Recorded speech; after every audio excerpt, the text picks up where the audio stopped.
এই নিরামিষ দিনগুলোতে না সকাল থেকে এটাই ভেবে পাই না যে আজ কী রান্না করব কী রান্না করব। একটু যদি মাছ মাংস থাকে ঘরে আর ডিম, সেই দিনটা মনে হয় না বাস একটা কিছু করলে। কিন্তু এই নিরামিষ দিনগুলোতে নানান পদ। তাও আজকের রেসিপিতে ছিল মুগের ডাল, আর আমার বরের আবদার ছিল সবজি দিয়ে একটু ডাল। তা বাস ঘরে ছিল যেমন সবজি থাকে, একটু সজনের ডাঁটা, গাজর, একটু ফুলকপি, বাস। আর এই অফ সিজনে একটু যদি ফুলকপি গাজর ডাল হয়, ডাঁটা হয়, তো মন্দ হয় না।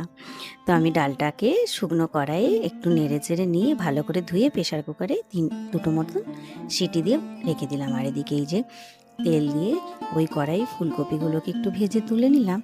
দিয়েছিলাম সজনের ডাঁটা, তবে হ্যাঁ, ডাঁটাটা কিন্তু খুব একটা বেশি দিইনি। আমি এখানে ওই বড় সাইজের একটা ডাঁটাই দিয়েছি, ছিল না যদিও। ওই শেষমেশ ফ্রিজে দেখলাম হাত দিয়ে একটা পেয়েছি, বাস ওটাকেই দিয়ে দিলাম। আর দিলাম এখানে একটা মতন গাজর ছোট ছোট টুকরো করে ভেজে তুলে নিয়ে ওই কড়াইয়ে দিয়ে দিলাম জল, জলে দিয়ে দিলাম লঙ্কা হলুদ। এইবার এই জলটা ভালো মতন ফুটে গেলে একদম লাল লাল যখন হয়ে গেল, তখন দিয়ে দিলাম সিদ্ধ করা ডাল। আর ডালের সঙ্গে কিন্তু আমি লবণ দিয়ে দিয়েছিলাম, এর জন্য লবণটা কিন্তু পরে আর দিলাম না। বাস নাড়াচাড়া করে ভালো মতন ফুটে গেলে দিয়ে দিলাম ভেজে রাখা সবজিগুলো।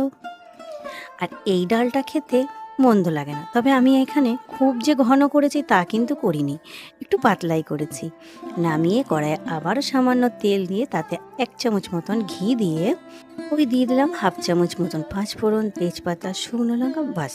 আর কিছু না, একদম সহজ পদ্ধতিতে সবজি ডাল করে নিলাম, ওই হাবিজাবি না দিয়ে।